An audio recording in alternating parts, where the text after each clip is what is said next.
Hi there, welcome to my channel again.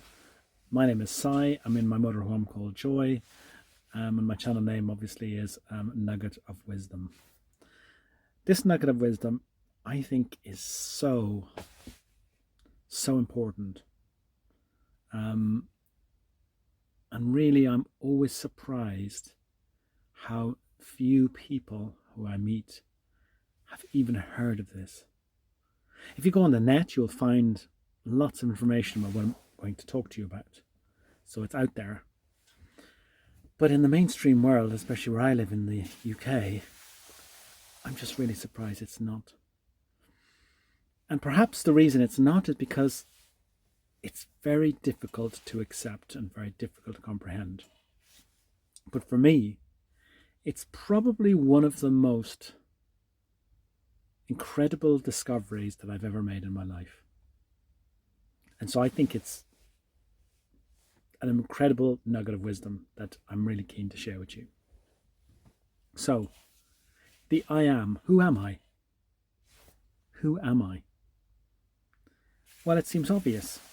It seems obvious to everyone who we are. And what relevance does this have to wisdom? Well, you'll see from my videos that I'm very keen to lay these foundations.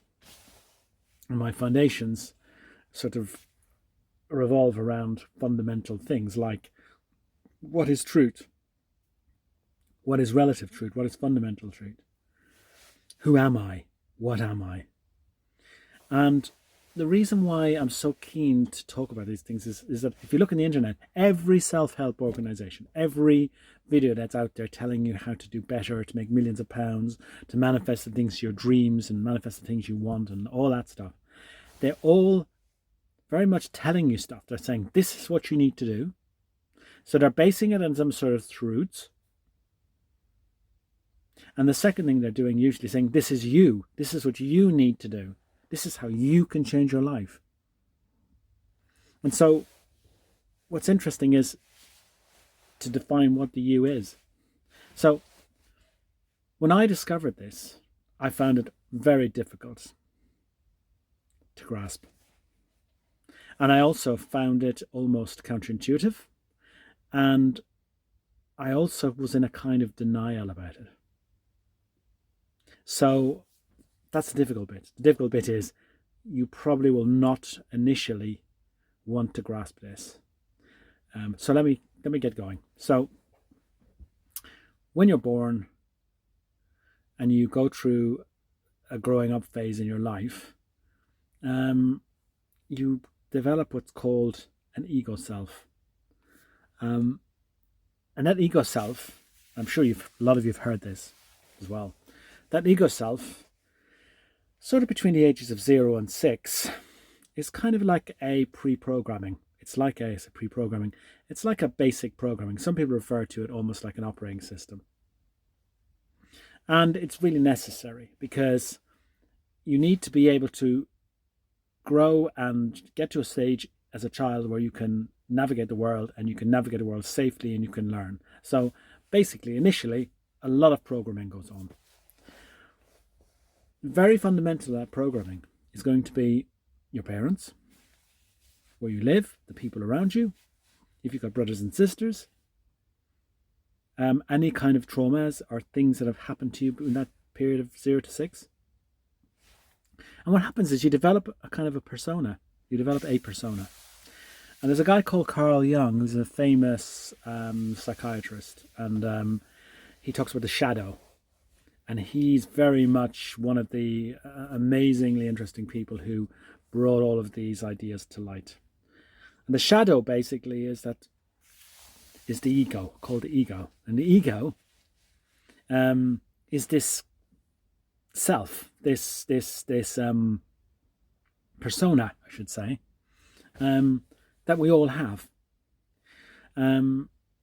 We can have lots of personas, lots of shadow personalities. So we may not just have one, we could have several. So in reality, I could have a number of personas based on a whole lot of childhood programming. And I would also add not just childhood programming, probably programming that's gone on through generations. So how I sort of mold, how my personality is molded, will also be influenced by, for example, the country I come from, and it's all its history and its, its traditions and its rituals and its religious beliefs and everything else. And so what happens is you develop this persona, and when you grow up, that persona, I call it a suit of clothes. That persona can have quite an influence on everything you do. Your job you get, the person you get into a relationship with, your belief system, all sorts. In many cases, most people, including me for a lot of my life, had no clue, none, that this ego or persona was basically just a bunch of thoughts through a programming system. And fundamentally, it was it was there to protect me, to make sure I could survive. It's a survival tool. And so any really difficult things that happened to me as a child, which affected my survival, it built up a sort of a modified persona to protect me. But then when I grew up and the challenges were different in my life, often the protection mechanisms it used didn't really adapt or suit what was happening to me as an adult.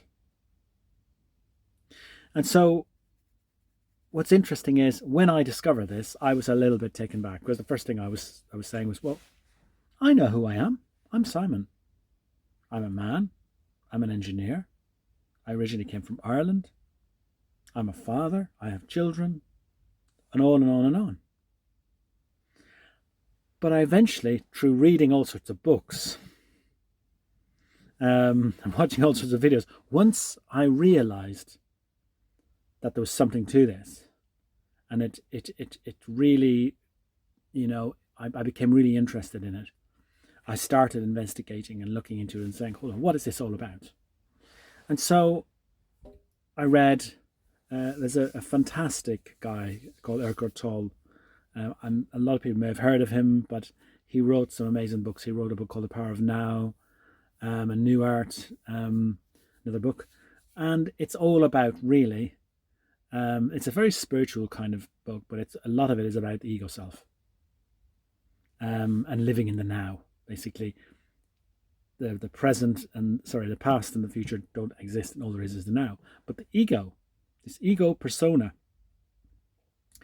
tends to take your past thoughts and project to the future. And often you can be living a life where you're not actually living, because you're not present.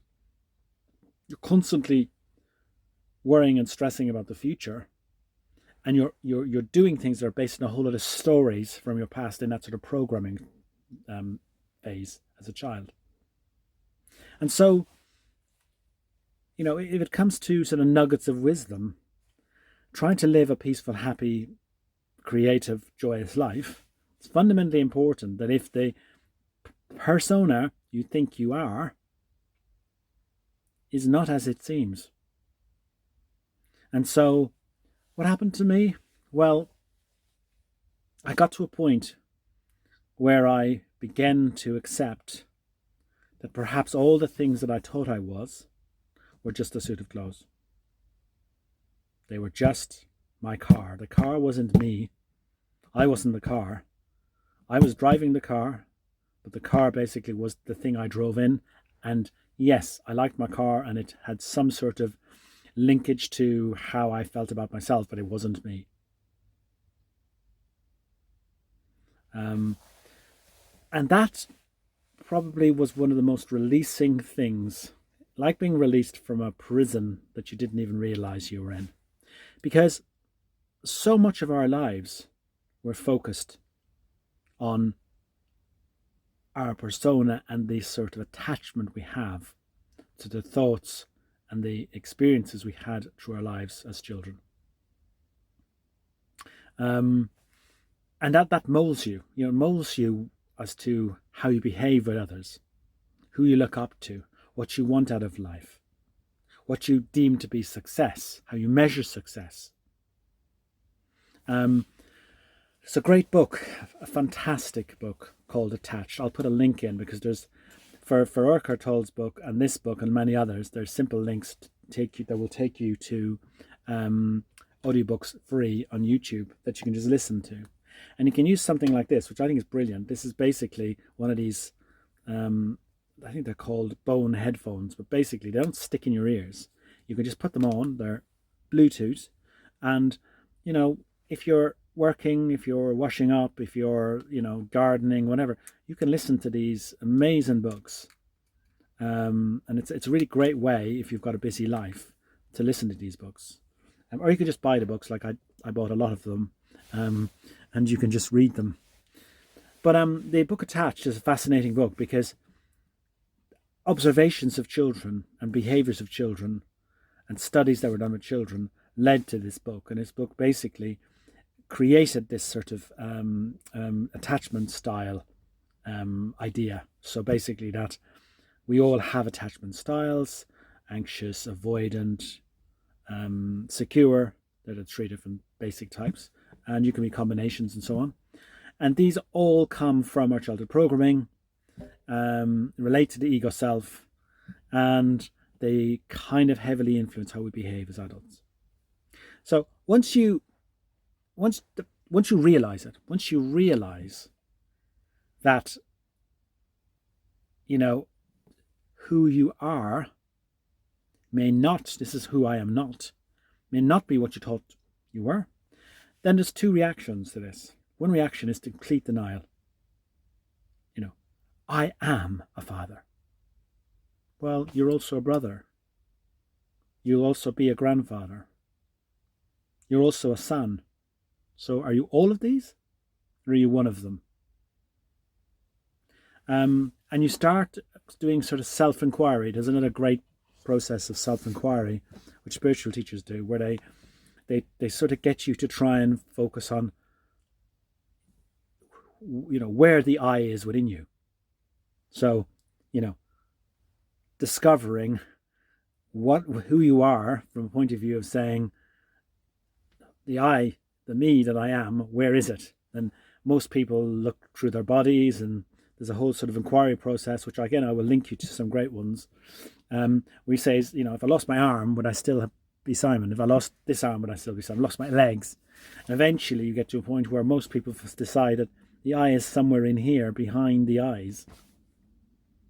But in reality, what happens to you is you start to realize that you're kind of observing yourself. There is a self.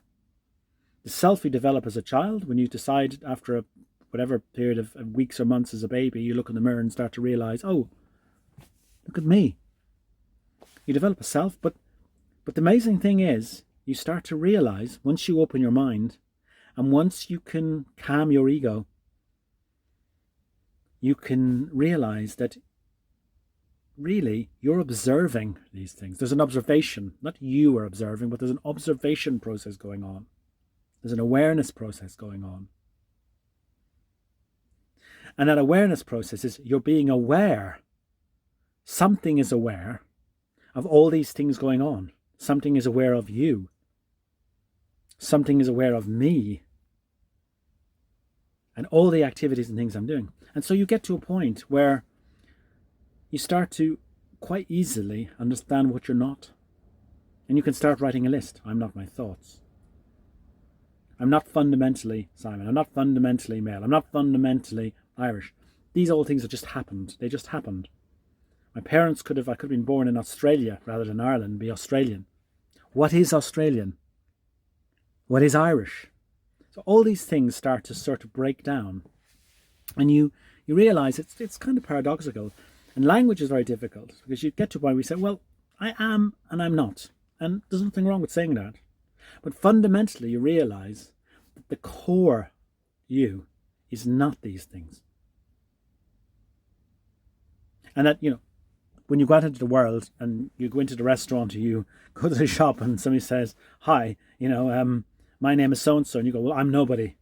Good luck with that. Don't do that. You still have your persona. You still have your character. You still have to live and navigate the world. So that's fine.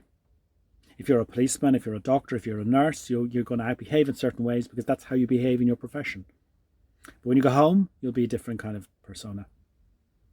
But the reality is that the personas and the shadows and the ego and the personalities that we put on are not our true selves. And then the next question you have to ask yourself is, okay, so what is my true self?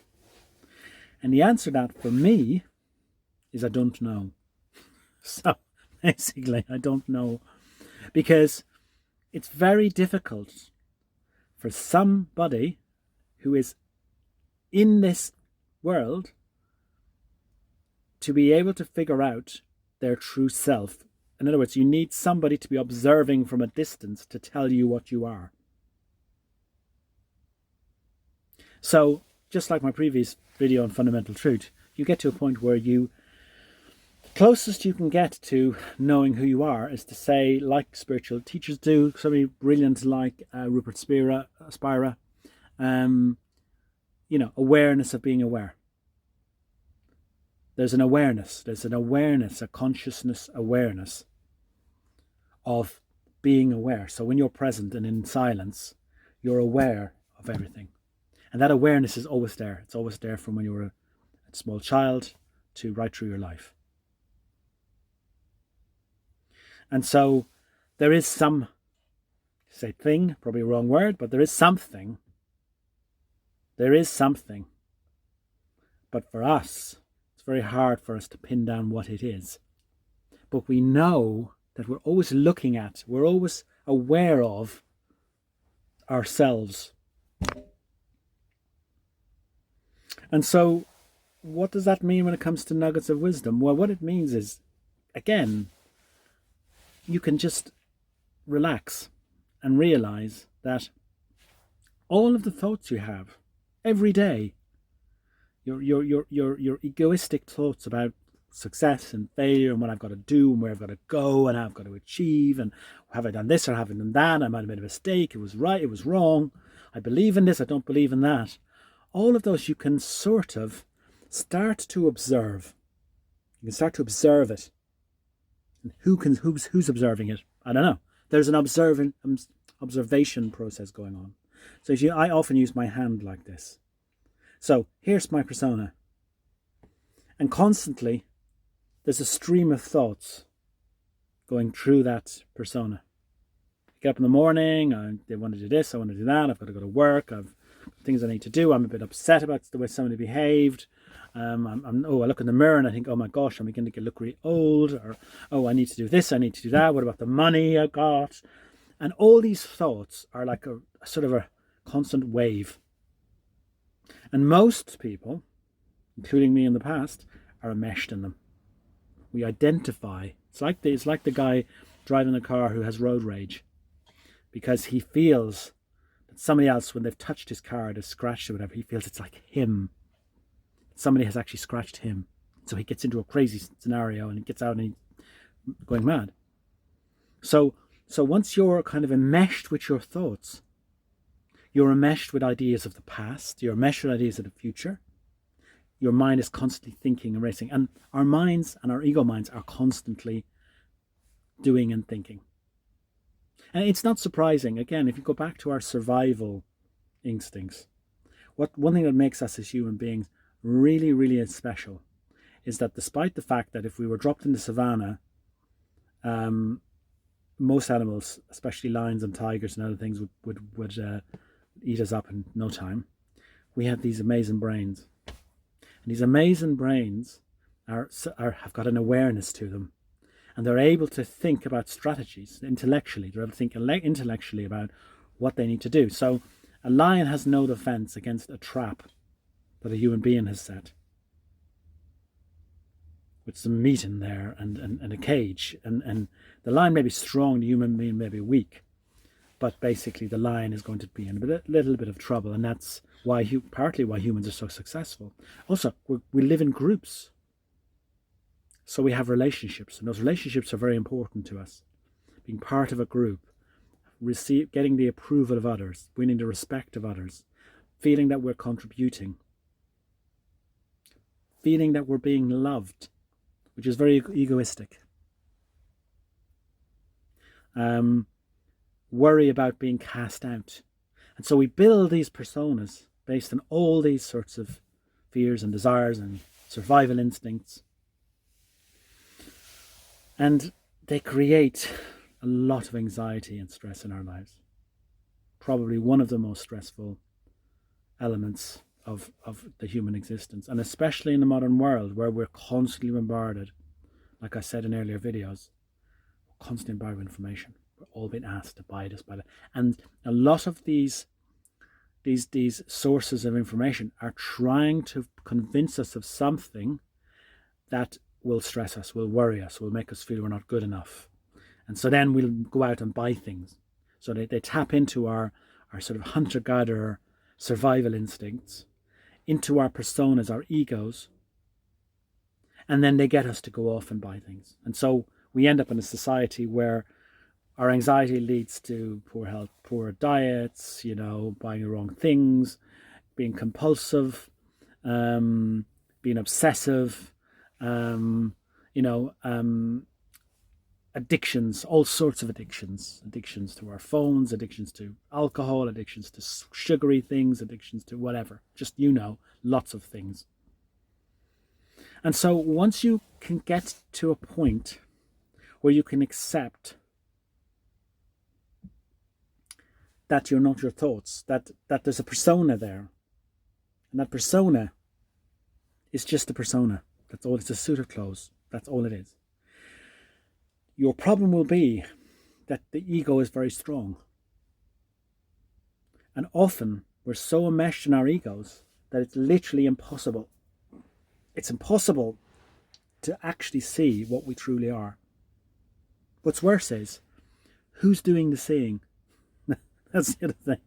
Who is so egotistically we'll try and say, I'm doing the seeing. It's another ego. It's another shadow. And often you can get into this spiritual narcissism where people are so obsessed with trying to figure out what's going on in their lives that they literally have a persona which is all based around spirituality, which is actually another persona, another shadow. So you've really got to get to a place where you can accept that you're not your thoughts, that the only thing that you can really, really count on is the now. The now is all that exists. The past and the future are just thoughts. And then you can start to sort of have a distance. And then behind you, which you can't see, is that unknowable source. That's something or other that's giving you this awareness of being able to look at your persona. And you'll see in the spiritual traditions, you'll find that the techniques they tend to use for people to sort of be able to quieten the mind is they use all sorts of different kinds of meditation techniques. Meditation techniques where people become very present and they become very observant of things around them, where they have chants, where they use music, where they use a beat to get to a point where their mind is not focused on the thoughts. The thoughts are all doing their thing, but they can be much more present. You've probably heard of mindfulness, which is not the best name, but they can be present and they can sort of observe their thoughts. And then what happens? The mind gets quieter. The mind quietens. And when the mind is quiet, the sort of true self starts to become stronger. And people can get to a point where they can meditate for hours and they get into these states of pure oneness, where they're in the now, where they're present, and it's blissful and peaceful. But it takes a lot of practice. Some people can do this sort of thing with psychedelics. So there is a whole discussion about that. They call it a shortcut to where people can literally have what's called ego disillusion. So they take a psychedelic drug, ayahuasca, or is it 3-MeO, different kinds of psychedelic drugs that are available out there. And within a very short period, their ego is completely dissolved, gone. Can be a very frightening experience. You can imagine if you spent your whole life immersed and enmeshed in your identity, and it's gone. But then they go through phases of complete bliss, and they come back out of this experience, in many cases, completely changed. And if it comes to anxiety, it's really fascinating. The studies have been done, university studies have been done, where people have taken psychedelics, and literally, I think over 50% of the people who were in these trials who were smokers just give up straight away after they've had the experience, because a lot of the smoking is down to stress and anxiety. And when the ego is dissolved and they come out and they realize, they have a knowing that they're not their thoughts, then the anxiety goes away, and it's much easier for them to give up smoking. So for me, it's a gift. And for me, who's me? But basically, for this persona here, Simon, it's a gift. My ego does not control me. My ego, I've made peace with my ego. I love my ego. My ego is a gift. It's helped me to survive. And without egos, we wouldn't probably be here. The intellectual mind and its ability to problem solve and do stuff is fantastic. But that's all it is. I know that there's something else that's much more unknowable, infinite intelligence, whatever, that's within me. And it's within everything. That is much more of the true self. I don't need to know, like I discussed with you earlier on the other videos with Fundamental Truth, I don't need to know what it is. And I'm quite surrendered to the fact that I probably can never know. And I don't need to spend hours meditating and going on spiritual journeys to figure out, to get there. For two reasons. One, I don't think you can. I think perhaps there are people out there, gurus and mystics and, amazing people who have got there and they've spread their wisdom and it's been wonderful. Ramana Maharshi is a great example, a guy in India who was able to express truly the sort of the true I am. But we're all in this world. We're all experiencing. Ego and persona are all part of it. To experience, ego is an incredible tool for us to experience. So that's fine.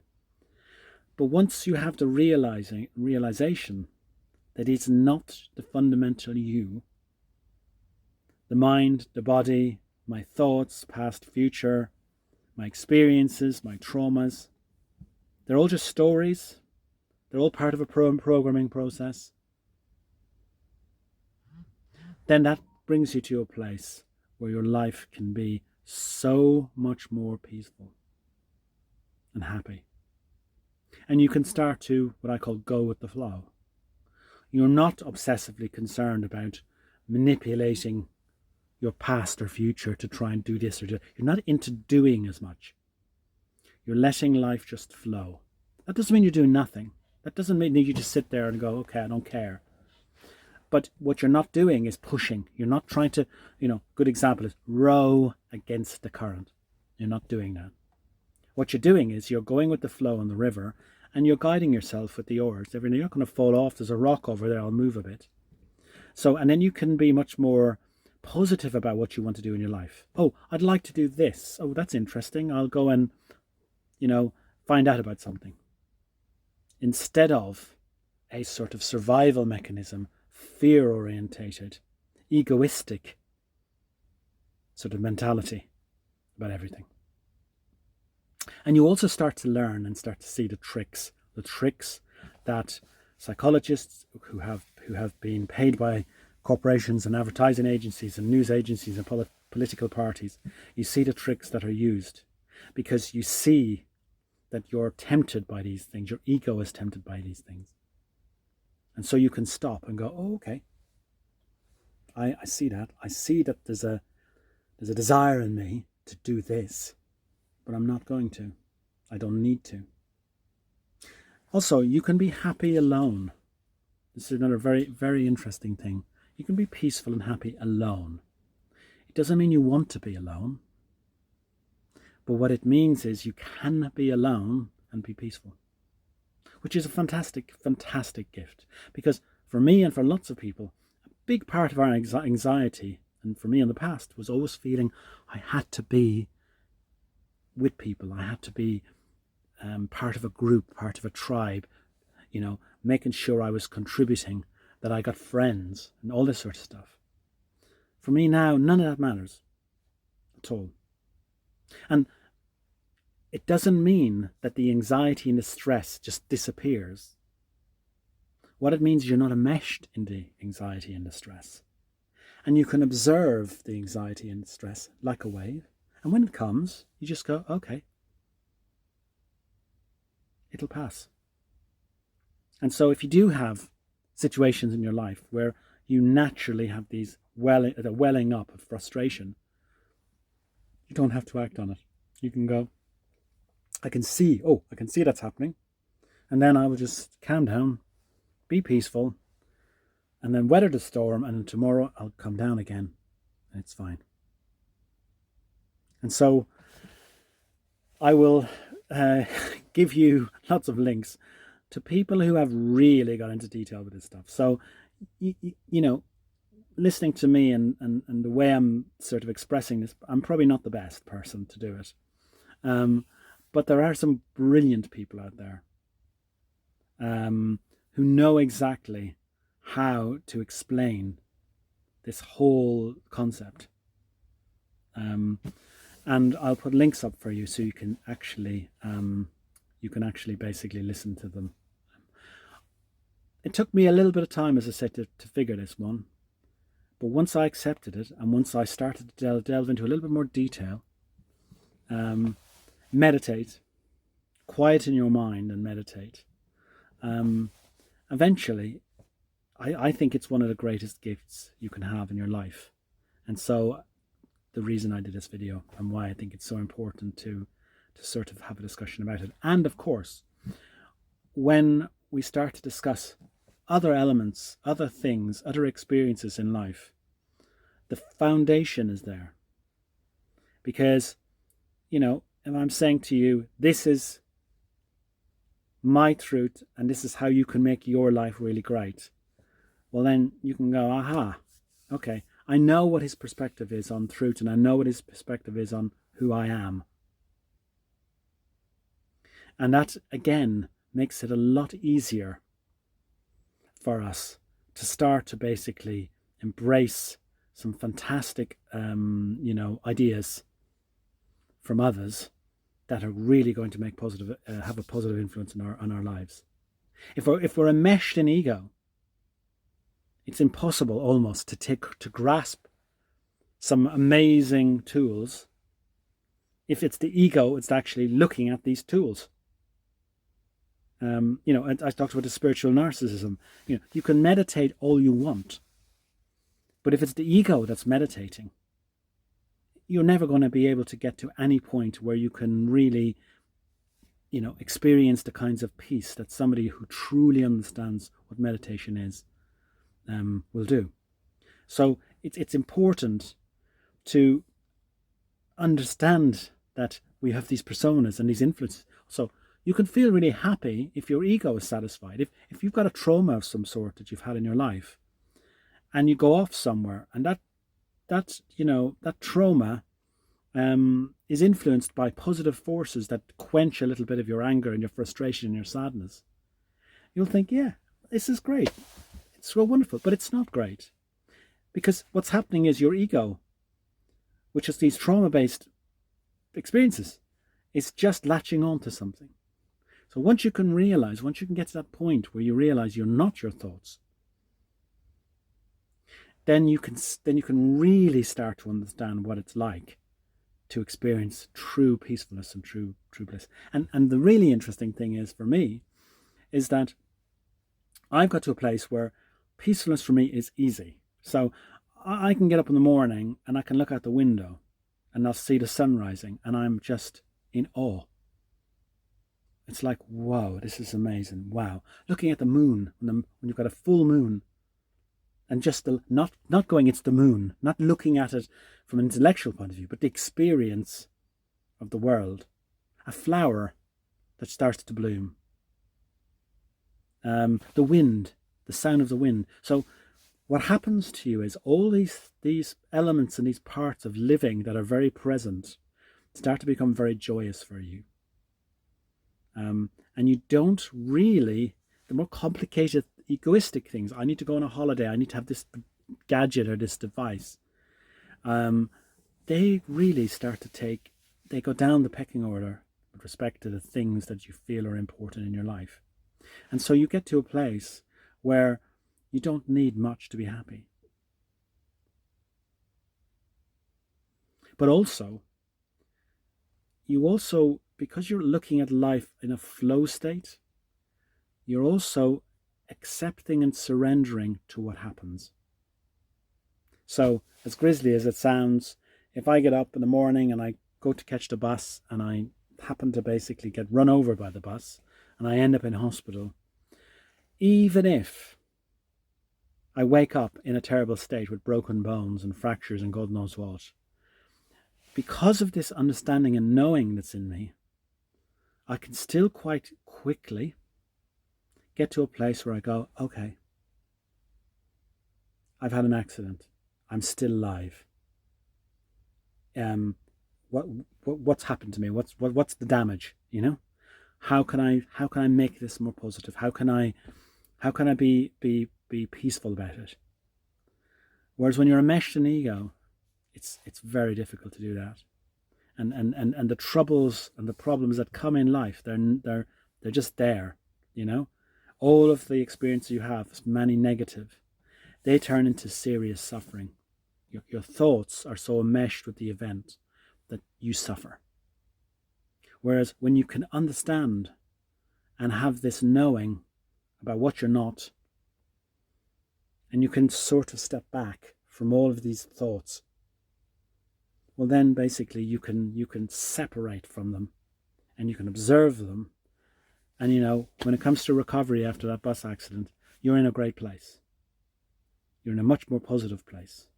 And you're going to have the best outcome, mental outcome that you can have. So I hope you found this interesting. Have a look at those links. I'm going to put on some really interesting people, links to really interesting people who will give you a much better insight than me. Or at least if you've heard of this before, but you were thinking, I don't really know, what is it all about? What is meditation all about? You know, what is spirituality all about? If you've met people, and I have, who've got all sorts of major issues and problems, but they're peaceful and happy all the time. And, you know, you must have met those people who've got all sorts of problems in their lives, but they're happy. And you think, what is that all about? How can that person be happy? Then I would advise you to dig deeper. Have a look into some of these videos I will put in my link to my video. Sorry, video links to my video. And I think for you then, you can develop your own understanding and perspective, which, in my view, is one of the best gifts you could possibly have. And maybe it will bring you to a place where your life is really blissful and happy and peaceful.